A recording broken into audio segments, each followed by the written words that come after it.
সামাজিক অবক্ষয়ে নগ্নরূপ। অসুস্থ বৃদ্ধ বাবাকে রাস্তায় ফেলে রেখে চলে গেল ছেলে।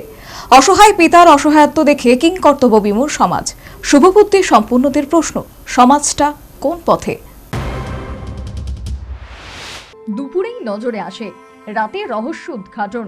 বিশালগড়ের রঘুনাথপুর রেল স্টেশনের মুখে বসে এক অসুস্থ বৃদ্ধ ভগ্ন হৃদয়ে কাঁদছিলেন। কৌতূহলীদের জিজ্ঞাসাবাদে রাতে উঠে আসে মর্মান্তিক ঘটনা।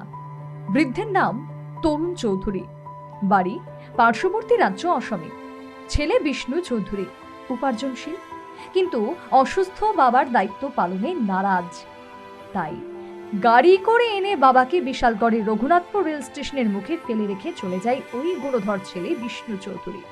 অসহায় বৃদ্ধের উদ্ধৃতি দিয়ে এমনটাই জানালেন জনৈক স্থানীয় ব্যবসায়ী।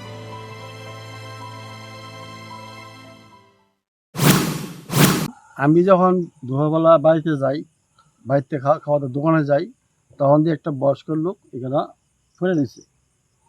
আবার রাত্রে যখন আসি তখন দিয়ে ফেলে দিচ্ছে। পরবর্তী কান্দাকাটি করতেছে, অনেক কিছু জিজ্ঞানি পরে তেনে কইতেছে, আমি জিজ্ঞাসলাম তাদের বাড়ি কই আমি, তখন ছেলে কইতেছে আমার বাড়ি আসামে, নাম কইছে। ছেলে চাকরি করে, ঠিক আছে। ছেলে কইছে যে আপনি এখানে বসেন, আপনি এটা ঘর, এটি বাড়ি, সব কিছু আপনার। বৃদ্ধ বাবা কী করবো, হাত পা ফুলছে, তখন কান্দাকাটি করতেছে। আমরা জল আর স্লাইস মিষ্টি এনে দিলাম, দেওয়ার পরে পরবর্তীতে খবর পেয়ে গভীর রাতে দমকল কর্মীরা এসে এই অসুস্থ বৃদ্ধকে উদ্ধার করে বিশালগড় মহকুমা হাসপাতালে নিয়ে যায়। খবর পেয়ে বিশালগড় থানার পুলিশও হাসপাতালে গিয়ে বৃদ্ধকে দেখে আসে এবং ঘটনার তদন্তে নামে। এরই মধ্যে পুলিশ এই বৃদ্ধকে তার বাড়িতে পৌঁছে দেওয়ার একটা চেষ্টা চালিয়েছে। যাই হোক, বৃদ্ধ বাবার দায়িত্ব গ্রহণে অপরাগ ছেলের এই তরুণ চৌধুরীকে বিশালগড়ের রঘুনাথপুর রেল স্টেশনের মুখে ফেলে যাওয়ার ঘটনা সামাজিক অবক্ষয়ের নগ্ন রূপ বলে শুভবুদ্ধি সম্পন্ন মহল মনে করছেন। প্রশ্ন, সমাজটা কোন পথে?